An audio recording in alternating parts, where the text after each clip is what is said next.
हर हर महादेव।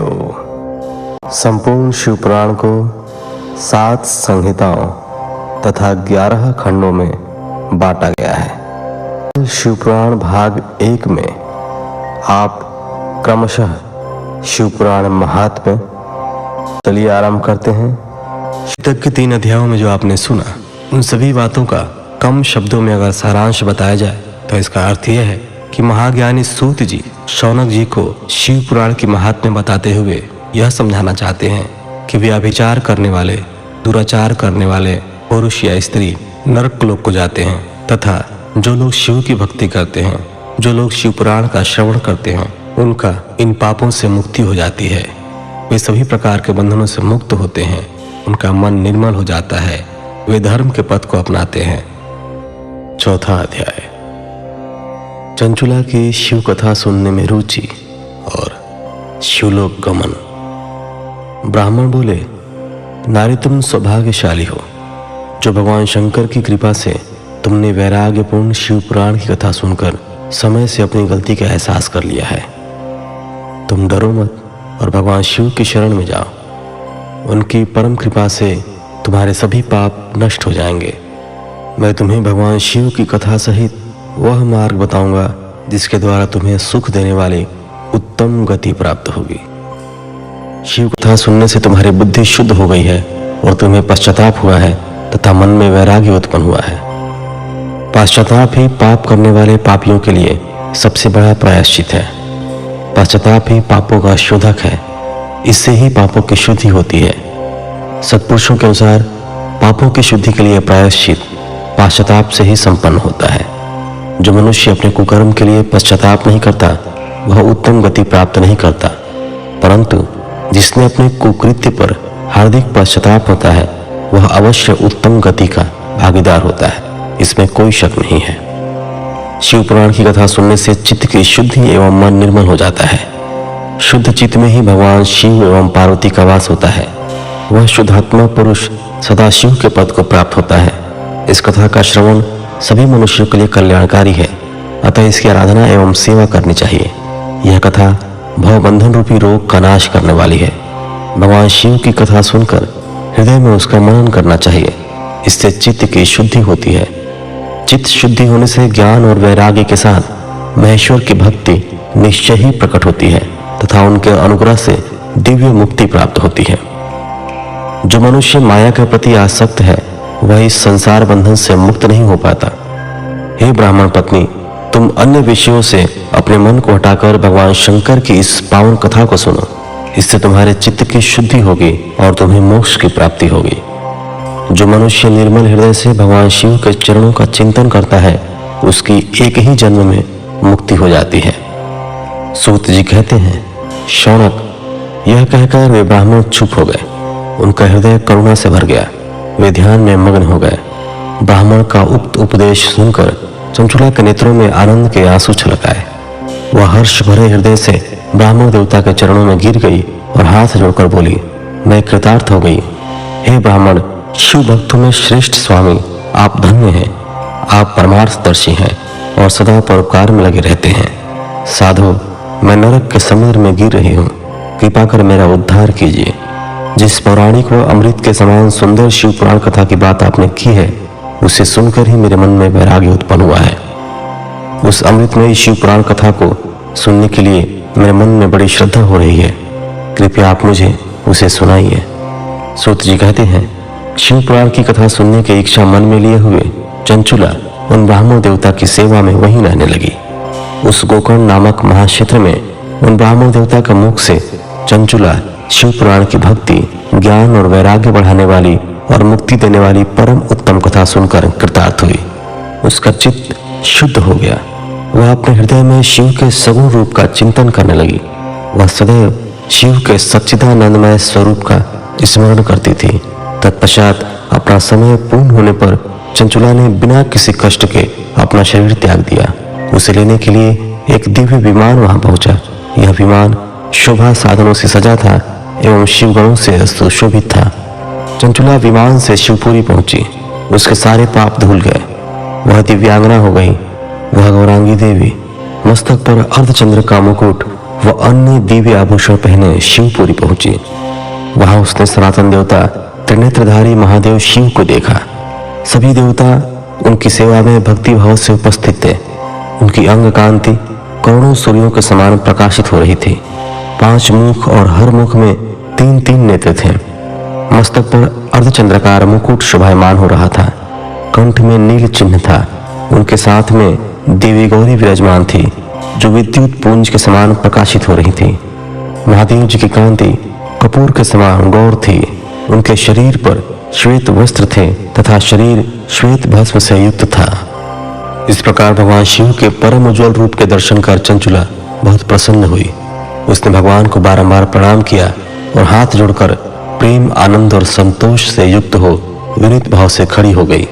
उसके नेत्रों से आनंद अश्रुओं की धारा बहने लगी। भगवान शंकर एवं भगवती गौरी उमा ने करुणा के साथ सौम्य दृष्टि से देखकर चंचुला को अपने पास बुलाया। गौरी उमा ने उसे प्रेम पूर्वक अपनी सखी बना लिया। चंचुला सुख पूर्वक भगवान शिव के धाम में उमा देवी की सखी के रूप में निवास करने लगी। 5वां अध्याय, बिंदु का पिशाच योनि से उद्धार। सूत जी बोले, शौनक, एक दिन चंचुला आनंद में मग्न उमा देवी के पास गई और दोनों हाथ जोड़कर उनकी स्तुति करने लगी। चंचुला बोली, हे गिरिराज नंदिनी, स्कंद माता उमा, आप सभी मनुष्यों एवं देवताओं द्वारा पूज्य तथा समस्त सुखों को देने वाली हैं। आप शंभु प्रिया हैं। आप ही सगुणा और निर्गुणा हैं। हे सच्चिदानंद स्वरूपिणी, आप ही प्रकृति की पोषक हैं। हे माता, आप ही संसार की सृष्टि, पालन और संहार करने वाली हैं। आप ही ब्रह्मा, विष्णु और महेश को उत्तम प्रतिष्ठा देने वाली परम शक्ति हैं। सूत जी कहते हैं, शौनक, सदगति प्राप्त चंचुला इस प्रकार देवी की स्तुति कर शांत हो गई। उसकी आंखों में प्रेम के आंसू उमड़ गए। तब शंकर प्रिया भक्त वत्सला उमा देवी ने बड़े प्रेम से चंचुला को चुप कराते हुए कहा, सखी चंचुला, मैं तुम्हारी स्तुति से प्रसन्न हूं। बोलो, क्या वर मांगती हो? चंचुला बोली, हे गिरिराज कुमारी, मेरे पति बिंदुक इस समय कहाँ है? उनकी कैसी गति हुई है, मुझे बताइए और ऐसा उपाय कीजिए ताकि हम फिर से मिल सकें। हे महादेवी, मेरे पति एक क्षुद्र जाति वेश्या के प्रति आसक्त थे और पाप में ही डूबे रहते थे। गिरिजा बोली, बेटी, तुम्हारा पति बिंदुक बड़ा पापी था। उसका अंत बड़ा भयानक हुआ। वेश्या का उपभोग करने के कारण वह मूर्ख नरक में अनेक वर्षों तक अनेक प्रकार के दुख भोग कर अब शेष पाप को भोगने के लिए विंध्य पर्वत पर पिशाच की योनि में रह रहा है। वह दुष्ट वहीं वायु पीकर रहता है और सब प्रकार के कष्ट सहता है। सूत जी कहते हैं, शौनक, गौरी देवी की यह बात सुनकर चंचुला अत्यंत दुखी हो गई। फिर मन को किसी तरह स्थिर करती हुई दुखी हृदय से माँ गौरी से उसने एक बार फिर पूछा, हे महादेवी, मुझ पर कृपा कीजिए और मेरे पापी पति का अब उद्धार कर दीजिए। कृपा करके मुझे वह उपाय बताइए जिससे मेरे पति को उत्तम गति प्राप्त हो सके।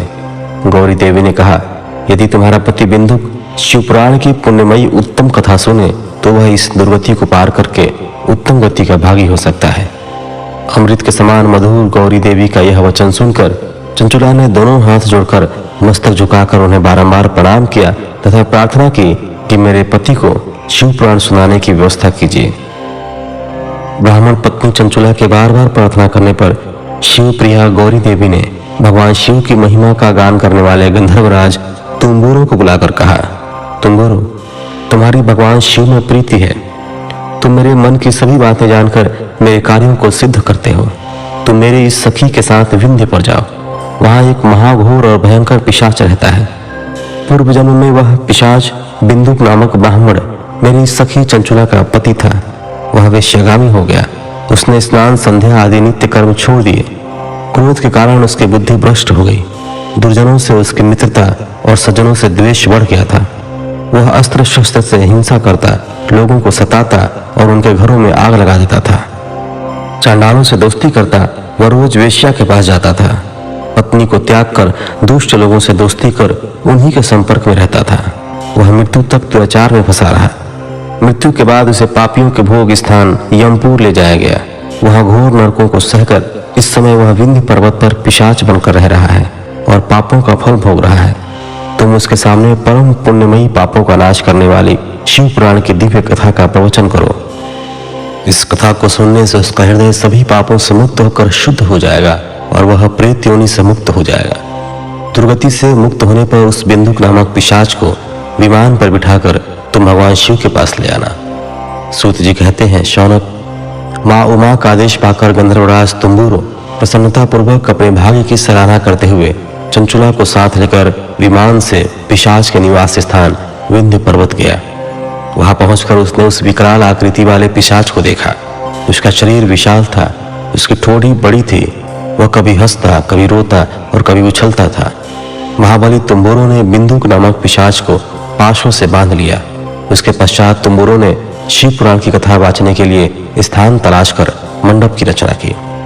शीघ्र ही इस बात का पता लोगों को चल गया कि एक पिशाच के उद्धार हेतु देवी पार्वती की आज्ञा से तुम्बुरो शिव पुराण की अमृत कथा सुनाने विंध्य पर्वत पर आए हैं। उस कथा को सुनने के लोभ से बहुत से देवर्षि वहां पहुंच गए।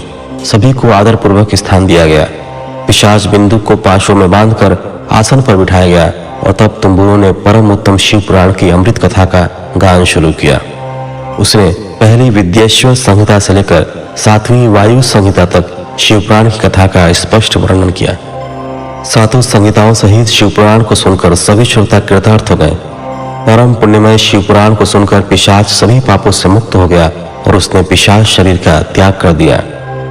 शीघ्र ही उसका रूप दिव्य हो गया। उसका शरीर गौर वर्ण का हो गया। शरीर पर श्वेत वस्त्र एवं पुरुषों के आभूषण आ गए। इस प्रकार दिव्य देहधारी होकर बिंदुक अपनी पत्नी चंचुला के साथ स्वयं भी भगवान शिव का गुणगान करने लगा। उसे इस दिव्य रूप में देखकर सभी को बहुत आश्चर्य हुआ। उसका मन परम आनंद से परिपूर्ण हो गया।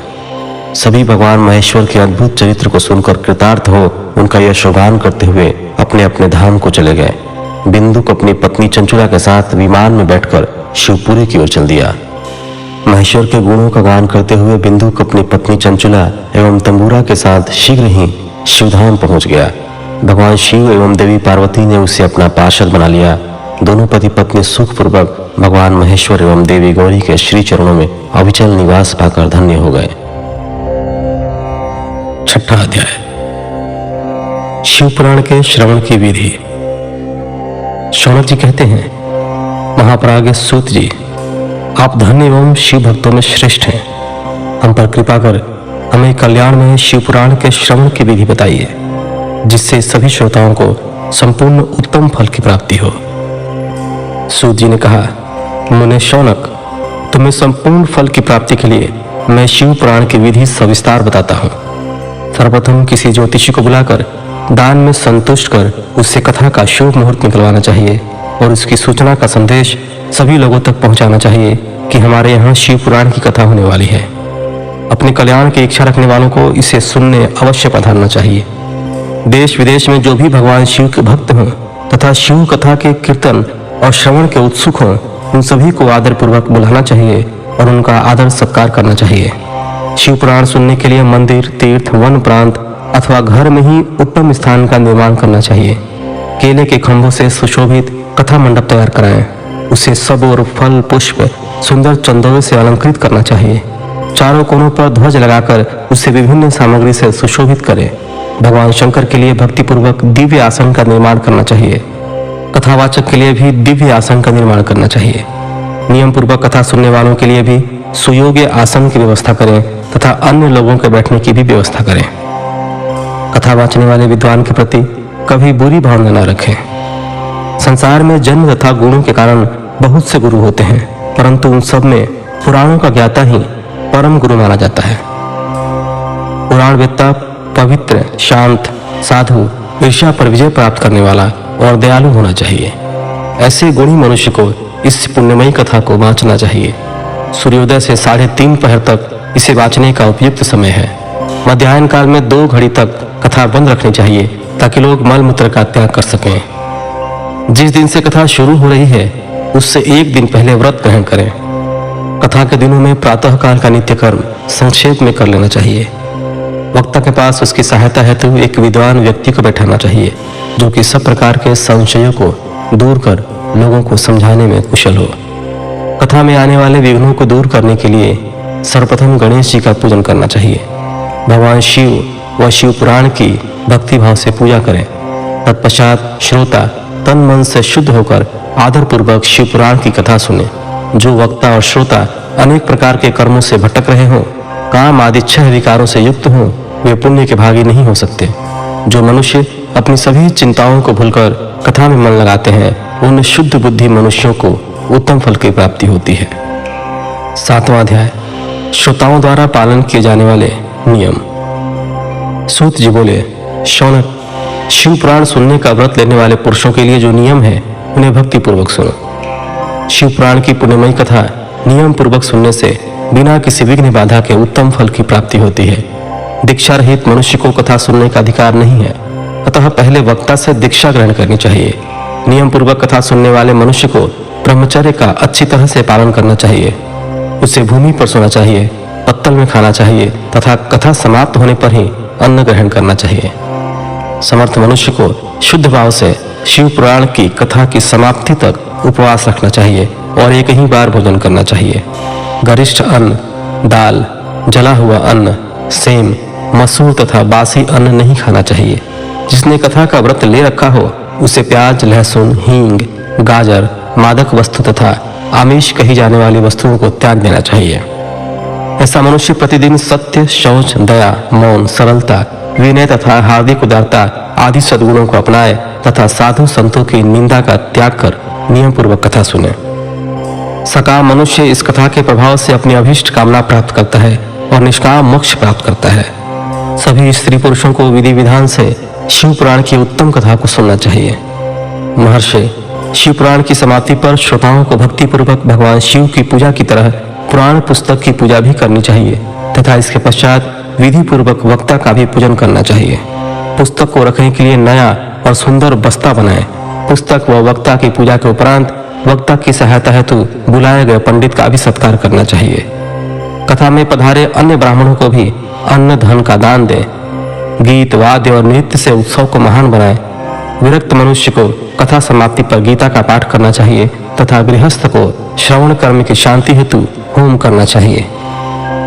होम रुद्र संहिता के श्लोकों द्वारा अथवा गायत्री मंत्र के द्वारा करें। यदि हवन करने में असमर्थ हो तो भक्ति पूर्वक शिव सहस्त्र नाम का पाठ करें। कथा श्रवण संबंधी व्रत की पूर्णता के लिए शहद से बनी खीर का भोजन 11 ब्राह्मणों को कराकर उन्हें दक्षिणा दें। समृद्ध मनुष्य 3 तोले सोने का एक सुंदर सिंहासन बनाए और इसके ऊपर लिखी अथवा लिखाई हुई शिव पुराण की लिखी पोथी विधि पूर्वक स्थापित करें तथा पूजा करके दक्षिणा चढ़ाएं। फिर आचार्य का वस्त्र, आभूषण एवं गंध से पूजन करके दक्षिणा सहित वह पुस्तक उन्हें भेंट कर दे। शौनक, इस पुराण के दान के प्रभाव से भगवान शिव का अनुग्रह पाकर मनुष्य भव बंधन से मुक्त हो जाता है। शिव पुराण को विधि पूर्वक संपन्न करने पर यह संपूर्ण फल देता है तथा भोग और मोक्ष प्रदान करता है। मुने, शिव पुराण का सारा महात्म्य जो संपूर्ण फल देने वाला है मैंने तुम्हें सुना दिया। अब आप और क्या सुनना चाहते हो? श्रीमान, शिव पुराण सभी पुराणों के माथे का तिलक है। जो मनुष्य सदा भगवान शिव का ध्यान करते हैं, जिनकी वाणी शिव के गुणों की स्तुति करते हैं और जिनके दोनों कान उनकी कथा सुनते हैं, उनका जीवन सफल हो जाता है। वे संसार सागर से पार हो जाते हैं। ऐसे लोग इहलोक और परलोक में सदा सुखी रहते हैं। भगवान शिव के सच्चिदानंदमय स्वरूप का स्पर्श पाकर ही समस्त प्रकार के कष्टों का निवारण हो जाता है। उनकी महिमा जगत के बाहर और भीतर दोनों जगह विद्यमान है। उन अनंत आनंद रूप परम शिव की मैं शरण लेता हूँ। इस प्रकार शिव पुराण महात्म्य की कथा संपूर्ण हुई। आगे आप शिव पुराण विद्येश्वर संहिता का श्रवण करेंगे।